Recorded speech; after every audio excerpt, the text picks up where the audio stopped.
Today, I'm gonna show you guys how to use the traditional tie-down quad. First, you gotta find your tie-down.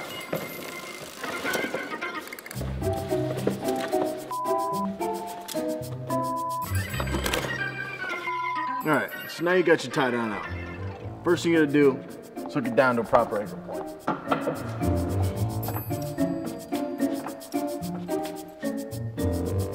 Once you get the back done, then you gotta tie down your front.